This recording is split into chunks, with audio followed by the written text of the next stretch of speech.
Good morning, second grade. Happy Tuesday. Today, what we're going to do is you are going to read the first story in Introducing Asia. And we're going to use, it's nonfiction text, so remember they're going to have text features, and text features help us better understand our nonfiction text. So what are some text features? Okay, there's headings. Remember, those are headings. They're at the top of the page, right? And they tell us kind of what the whole page or that section is going to be about. Then there are keywords, and keywords are the important words that help us better understand what we're reading. So those are going to be in bold or in italics or a different color, and they're going to be kind of our challenge words. Now remember, if we don't know what the definition of or what they mean of our keywords, we can turn to the back of the book and look at our glossary. Our glossary is going to tell us what the meaning of our keywords are that we don't know. What other text features do we have? We have the cover page, right? Our title page. It has the title and the author's name, right? And then right after the title page, what do we have? The table of contents, and that tells us kind of every single heading that's inside of our book and what page we can go to read about it. So if I only want to know about animals, I can look up animals in my table of contents and see, oh, they're on page 12. I just have to turn to page 12 and learn about the animals. So I want you to remember, oh wait, hold on, there's a couple more. There's pictures and illustrations, right, that tell us kind of what the story, what it would look like. There are maps that tell us where things are located or what kind of things are in that area. And we have captions. Captions explain the pictures. They tell us what's going on in the picture or in the map, right? And there's a chart that organizes facts. And what other text features do we have? I'm trying to think of that wall in our classroom. Do you remember with all the text features on it? I'm trying to think, diagrams. Remember, diagrams are labeled maps, okay? Or picture or illustrations or pictures with words on them that label it. I think that's all. And a text box, right? Text box has more information in it, and it's just in a box, right? I think that's it. I think I'm remembering all of our text features. So this week, I want you guys to use those text features. Oh, I'm sorry, I'm shaking. I want you to use those text features to better understand our story about Asia, okay? So I already uploaded the video of me reading the story to you. You can also go on Myon.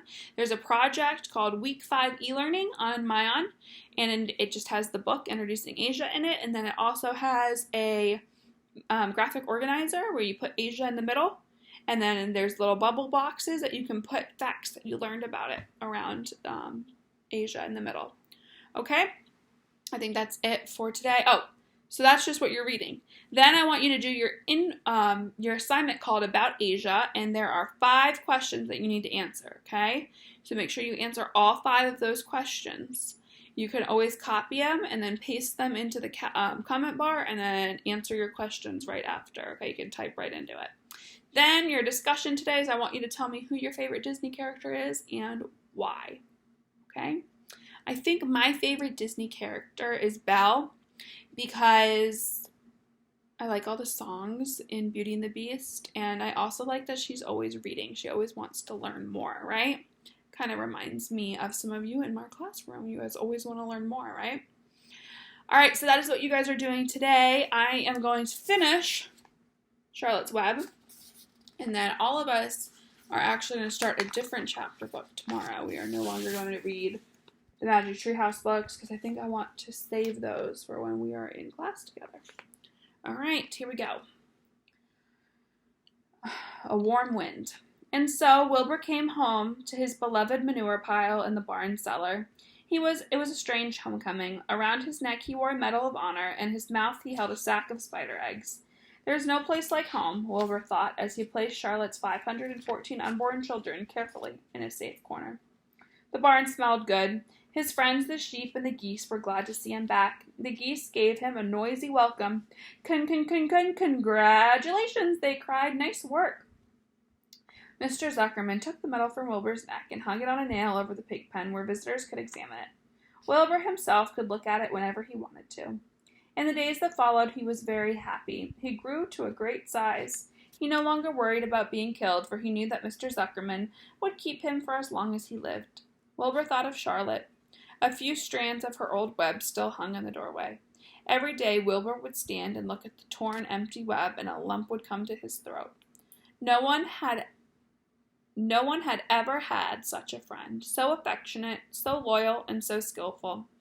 The autumn days grew shorter. Lurvy brought squashes, pumpkins in from the garden and piled them on the barn floor, where they wouldn't get nipped on frosty nights. The maples and birches turned bright colors, though the wind shook them, and they dropped their leaves one by one onto the ground. Under the wild apple tree in the pasture, the red little apples lay thick on the ground, and the sheep gnawed at them, and the geese gnawed at them, and the foxes came in the night and sniffed them. One evening, just before Christmas snow began to fall, it covered house and barn and fields and woods. Wilbur had never seen snow before. When the morning came, he went out and he plowed in the drifts of his yard for the fun of it. Fern and Avery arrived dragging a sled. They coasted down the lane and onto the frozen pond in the pasture.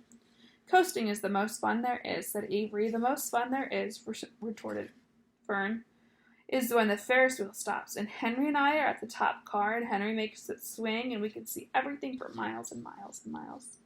"Goodness, are you still thinking about that old Ferris wheel?" said Avery in disgust. "The fair was weeks and weeks ago." "I think about it all the time," said Fern, picking snow from her ear. After Christmas, the thermometer dropped to 10 below zero. The cold settled on the world, and the pasture was bleak and frozen, and the cows stayed in the barn all the time now, except for on sunny mornings when they went out and they stood in the barn yard in the lee of the straw pile. The sheep stayed near the barn, too, for the protection. When they were thirsty, they ate snow. The geese hung around the barnyard, the way boys hang around the store, and Mr. Zuckerman fed them corn and turnips to keep them cheerful. "Many, many, many, many thanks," they always said when they saw the food coming.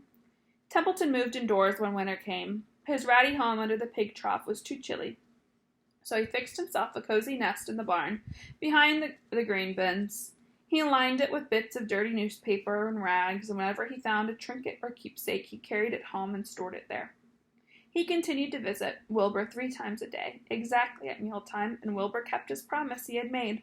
Wilbur let the rat eat first. Then, when Templeton couldn't hold another mouthful, Wilbur would eat. As a result of overeating, Templeton grew bigger and fatter than any rat you'd ever saw. He was gigantic. He was as big as a young woodchuck. The old sheep spoke to him about his size one day. "You would live longer," said the old sheep, "if you ate less. Look how big that rat is now. He's huge." "Who wants to live forever?" sneered the rat. "I am naturally a heavy eater, and I get untold satisfaction from the pleasures of the feast." He patted his stomach, and he grinned at the sheep, and crept upstairs to lie down. All winter, Wilbur watched over Charlotte's egg sack as though he was guarding his own children. He scooped out a very special place in the manure for the sack next to the board in the fence. On very cold nights, he lay so his breath would warm it. For Wilbur, nothing in life was more important than this small round object. Nothing else mattered. Patiently he awaited till the end of winter and the coming of the little spiders. Life is always rich in steady time when you are waiting for something to happen or to hatch. The winter ended at last. "I heard the frogs today," said the old sheep one evening. "Listen, you can hear them now." Wilbur stood and cocked his ears, and from the pond in the shrill chorus came the voices of hundreds of little frogs. "Springtime," said the old sheep thoughtfully. Another spring. As she walked away, Wilbur saw a new lamb following her. It was only a few hours old. The snow melted and ran away, and the streams and the ditches bubbled and chattered in rushing water. A sparrow with a steady song sang.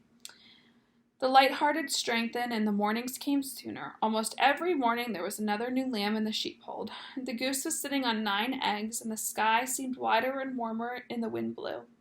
The last remaining strands of Charlotte's old webs floated away and vanished. One fine, sunny morning after breakfast, Wilbur stood watching his precious egg sack.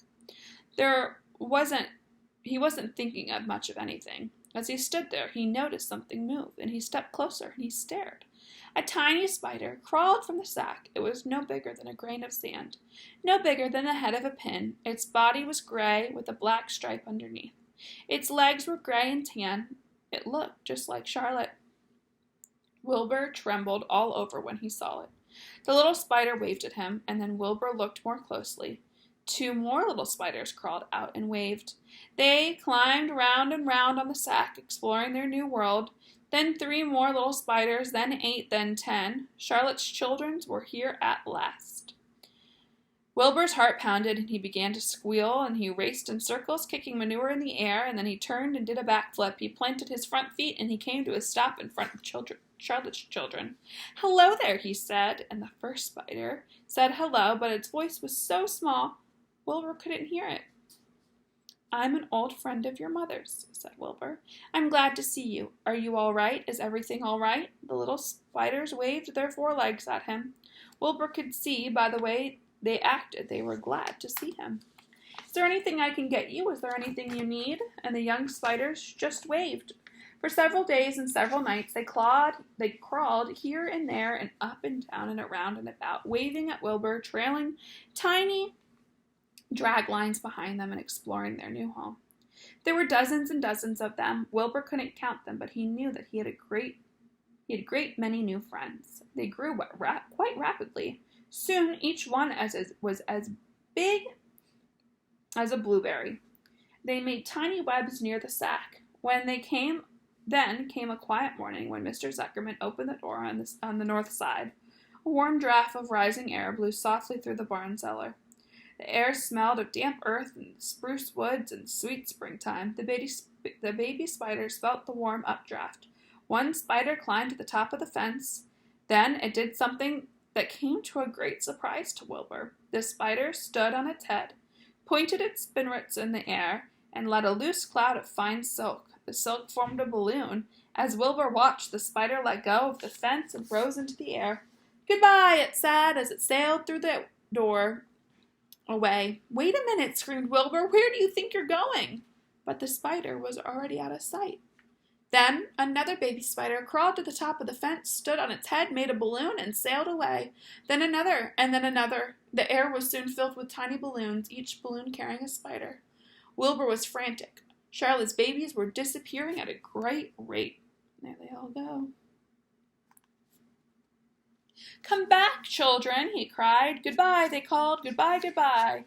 At last, one little spider took enough time to stop and talk to Wilbur before making its balloon. "We're leaving here on the warm updraft. This is our moment before setting forth. We are aeronauts, and we are going out with the wind into the world to make a web of ourselves."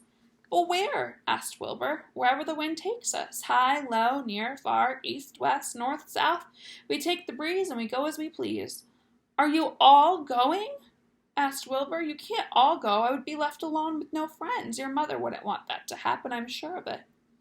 The air was now full of balloonists, and the barn cellar looked almost as though a mist had gathered. Balloons by the dozen were rising, circling, and drifting away through the door, sailing off with the gentle wind. Cries of "Goodbye, goodbye, goodbyes" came weakly into Wilbur's ear. He couldn't bear to watch any more. In the sorrow he sank to the ground, closed his eyes. He seemed like he was the end of the world, and he was deserted by Charlotte's friends. By Charlotte's children's. Wilbur cried himself to sleep. When he awoke in the late afternoon, he looked at the egg sack. It was empty. He looked in the air, and the balloonists were gone. Then he walked drearily to the doorway where Charlotte's web used to be. He was standing there, thinking of her, when he heard a small voice. "Salutations," it said. "I'm up here." "So am I," said another tiny voice. "So am I," said a third voice. 3 of us are staying. We like this place, and we like you." Wilbur looked up, and at the top of the doorway 3 small webs were being constructed. On each web, working busily, were one of Charlotte's 3 daughters. You can see their webs. "Can I take this to mean," asked Wilbur, "that you can have definitely decided to live here in the barn cellar, and that I'm going to have 3 friends?" "You can indeed," said the spiders. "What are your names, please?" asked Wilbur, trembling with joy. I'll tell you my name, replied the first little spider, if you tell me why you're trembling. I'm trembling with joy, said Wilbur. Then my name is Joy, said the first spider. And what's my mother's middle initial? Asked the second spider. A, said Wilbur. Then my name is Enrina, said the spider. And how about me? Asked the spider. Will you just pick out something nice and sensible name for me, something not too long, not too fancy? Wilbur thought hard. Nellie, he suggested. Fine, I like that very much, said the third spider. You may call me Nellie. She daintily fastened her orb line to the next spoke of the web. Wilbur's heart brimmed with happiness. He felt that he should make a short speech on this important occasion. Joy, Arena, Nellie, he began, welcome to the barn cellar. You have chosen a hollowed doorway from which to string your webs. I think it is only fair to tell you that I was devoted to your mother. I owe my very life to her. She was brilliant, beautiful, and loyal to the end. I shall always treasure her memory. To you, her daughters, I pledge my friendship forever and ever. I pledge mine, said Joy. I do too, said Enrina. And I so do. And so do I, said Nellie, who had just managed to catch a gnat. It was a great day for Wilbur, and many more happy, tranquil days followed. As time went on, the months and years came and went, and he was never without friends. Fern did not come regularly to the barn any more. She was growing up, and she was careful to avoid childish things, like sitting on a milk stool near a pig pen. But Charlotte's children and grandchildren and great-grandchildren, year after year, lived in the doorway. Each spring there were new little spiders hatching out to take their place of the old. Most of them sailed away on their balloons, but always 2 or 3 stayed to set up housekeeping on the doorway. Mr. Zuckerman took fine care of Wilbur all the rest of his days, and the pig was often visited by friends and admirers, for nobody ever forgot in the year of his triumph in the miracle at the web. Life in the barn was very good, night and day, winter and summer, spring and fall, dull and bright days. It was the best place to be, thought Wilbur. This warm, delicious cellar, with the geese and the changing of season and the heat of the sun and the passing of swallows, the nearness of rats, the sameness of sheep, the love of spiders, the smell of manure, and the glory of everything. Wilbur never forgot Charlotte. Although he loved her children and grandchildren dearly, none of the new spiders ever quite took her place in his heart. She was in a class by herself. It was not often that someone comes along who is a true friend and a good writer. Charlotte was both. The end. And that is all of Charlotte's Web. I hope you guys liked that book. That's one of Miss Mylan's favorite stories. I really like it because Wilbur always has a friend, and that's all he ever really wanted, right? And everyone was just kind to him and took care of him. And I like that story. So I hope you guys enjoyed it too. And I hope you guys have a great Tuesday. And I will see you back here tomorrow. And hopefully we'll start our new book tomorrow. Bye.